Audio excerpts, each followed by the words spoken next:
Hey guys, today in Kiwanna's kitchen, I'm going to share with you all on how you can make Cajun spicy firecrackers homemade. I've been MIA for a while because I got work done on my mouth and my mouth was sore, but now I am back. So let's get right into the video. Alright guys, here's everything that I'm going to be using to make my firecracker crackers with.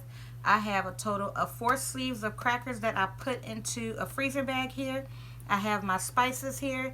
I have some crushed red pepper, some cayenne pepper, some Cajun seasoning, some paprika, onion powder, and garlic powder mixed. And I also have thyme, rosemary, herb here that came all mixed together. I just felt that will make my crackers, pop, which it do. And I have a total of 2 packs of ranch seasoning and 1.5 cups of oil.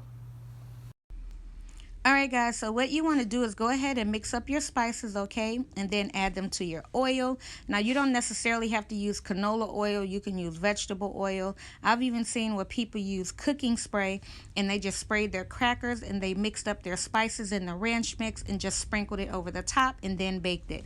I mean, it's totally up to you as far as how you want to do it, okay? So once you get the spices and the ranch mix in there, go ahead and give it a good mix for about 2 to 3 minutes just to make sure everything is well mixed in, okay? Open up your bag, mix it a little more, and then pour the mixture right over the top, okay? So what we want to do after we get that mixture in there is start to flip your bag until all of your crackers are completely coated, and then you want to let this sit for 24 hours, okay? Now, a lot of people thinking that the crackers are going to get mushy, they're going to get soggy. Guys, they are not, okay?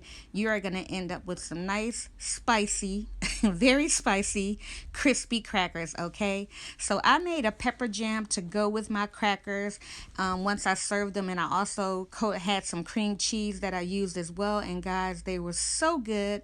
And I do have a pepper jam video coming up showing how I made my pepper jam, but this here is how they turned out, guys. And I served these with just the pepper jam, and then sometimes I had the cream cheese, but here it is here. If you guys enjoyed my video, please give my video a thumbs up, and until next time, you guys take care. Later.